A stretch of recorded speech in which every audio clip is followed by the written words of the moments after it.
Le français en tant que matière aux langues demeure un vrai débat de société. À l'école, les avis des élèves divergent énormément. Non, moi j'aime pas du tout. Pourquoi ? C'est que des études de texte et donc on fait tout le temps la même chose pendant toute l'année et ça me plaît pas. Parce que c'est compliqué, parce que c'est une langue difficile. Ouais, c'est la même chose. Je trouve ça un peu trop dur en fait. Trop de terminaisons, etc. Il y a beaucoup de règles en français, si on met un T, Heureusement, certains y trouvent encore du plaisir. Oui, je me sens à l'aise, ouais. J'aime bien, j'aime bien, ouais. C'est très logique, ça me fait, ça me fait découvrir des choses que je connaissais pas, donc j'aime bien. Aujourd'hui, Internet et les réseaux sociaux semblent menacer le français des jeunes. Qu'en est-il réellement ? En fait, tout dépend après du rapport des jeunes au français. Il y a des jeunes qui sont capables de faire une grande différence entre le langage qu'ils vont employer avec leurs amis ou même avec leur téléphone, le langage SMS notamment, et le langage qu'ils vont employer à l'école ou avec des professionnels. Les gens, par exemple, de banlieue, ils parlent très très mal français. Ils le travestissent d'ailleurs par rapport à l'arabe. Voilà, comme c'est leur langue maternelle, ils essayent de l'arabiser. Le niveau de français actuel, pour les jeunes, il baisse énormément. C'est un vrai problème. Ça concerne l'ensemble des professeurs, quelle que soit la matière. Et le plus problématique, en fait, c'est peut-être pas que leur niveau est baissé, mais l'impression qu'ils donnent de ne pas souhaiter du tout le corriger, en tout cas. Quant aux responsabilités, elles sont bien partagées. Mais c'est la faute aux parents qui ne sont pas après le suivi de leurs enfants. Et à la maison, ils parlent une autre langue, donc c'est dommage, parce qu'ils vivent en France, ils ont la chance de vivre en France aussi. Je pense que la source du problème, c'est plutôt la société. C'est-à-dire qu'en fait, depuis la nuit des temps, ça a toujours été comme ça. C'est-à-dire que les jeunes ont toujours eu besoin de s'identifier, et donc par des codes. Et donc ils s'approprient la langue française de telle façon que personne ne les comprenne et qu'ils se comprennent entre eux. Mais personne n'écrit le français parfaitement. Il y a un minimum. Mais de voir notamment dans les corrections des copines, que ce soit au collège ou que ce soit dans des concours, les points liés aux fautes d'orthographe ont baissé, c'est-à-dire qu'auparavant on notait réellement un élève en fonction de son orthographe. Aujourd'hui c'est beaucoup moins important.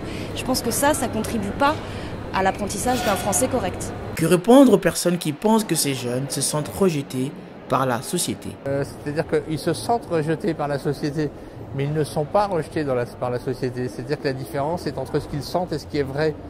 Si vous regardez les périodes de guerre, les périodes où des gens étaient obligés de se cacher dans les sous-sols pour pas être tués, ou dans les ghettos, ou enfin tout le monde. Dans les ghettos, on a formé des médecins, on a formé des chirurgiens, on a formé des agrégés, et c'est pas le fait d'être rejeté qui empêche la formation. C'est le fait de pas avoir d'objectif et pas avoir de but. C'est-à-dire c'est le fait de se dire, quel que soit le travail que je vais faire, j'aurai pas de résultat.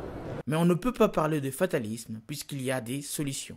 C'est plutôt à la société de faire un effort, de faire qu'un groupe qui s'identifie à travers un langage argot puisse renouer les liens avec un langage social. Et donc je pense que c'est aux jeunes aussi de faire l'effort de s'inscrire dans un langage social plus universel. Comme vous l'avez bien compris, les jeunes, vous avez aussi des efforts à fournir. À présent, place à la leçon du jour.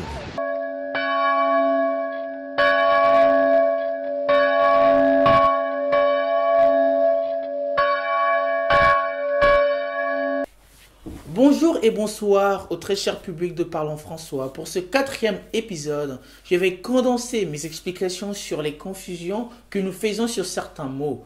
Je n'ai pas dit concentrer mes explications puisque ce dernier veut dire rassembler en un lieu. Par exemple, la concentration des pouvoirs à Paris. Nuance. Apporter et amener. Ne dites plus que j'ai amené mon sac, dites plutôt que j'ai apporté mon sac. Tout simplement, apporter veut dire porter avec soi. Par exemple, je porte ma carapace, alors que amener veut dire prendre avec soi par la main. Par exemple, j'emmène ma famille au restaurant et j'apporte des fleurs à mon épouse. Alcoolisé et alcoolique, à moins d'être ivre, ne dites plus que le vin est une boisson alcoolisée. Dites plutôt que le vin est une boisson alcoolique. Pourquoi ? Parce que les boissons qui contiennent naturellement de l'alcool comme du vin, de la vodka ou du whisky sont bel et bien alcooliques. Par contre, si je prends du lait et que j'y mets de l'alcool, j'obtiens une boisson alcoolisée. Dentition et denture. On entend souvent « Oh, qu'est-ce qu'elle a une belle dentition !» Arrêtez, il faut désormais dire « Qu'est-ce qu'elle a une belle denture ?»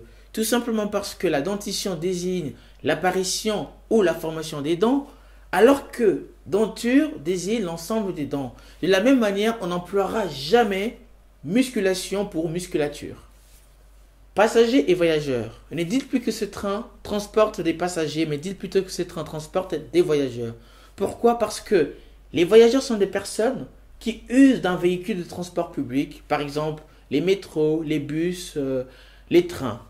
Alors que les passagers sont des personnes transportées qui ne font pas partie de l'équipage d'un navire ou d'un avion. Donc il n'y a pas de souci si on disait les passagers du vol 3500 à destination de Casablanca. Pas de souci. Populaire et populeux. Ne dites plus que la région parisienne est populaire. Dites plutôt que la région parisienne est populeuse. Pourquoi? Parce que populaire, c'est ce qui plaît à la majorité des citoyens ou encore qui est du peuple. Alors que lorsqu'on veut parler d'un grand nombre d'habitants ou d'une population importante, on utilise populeux. On dira donc la région parisienne est populeuse. Par exemple, une rue étroite est populeuse. Aux quatre coins de l'hexagone ou aux quatre coins de l'hexagone ou aux 6 coins de l'hexagone. Quand j'entends les gens dire aux 4 coins de l'hexagone, au fait je me pose, je médite et je réfléchis. Et là, je me rappelle que quand j'étais en cours de mathématiques, mon prof me disait que l'hexagone était un polygone qui avait 6 côtés. Donc pourquoi continuer à dire aux 4 coins de l'hexagone? Alors s'il vous plaît, dites aux 6 coins de l'hexagone. Et là, on sera tous d'accord.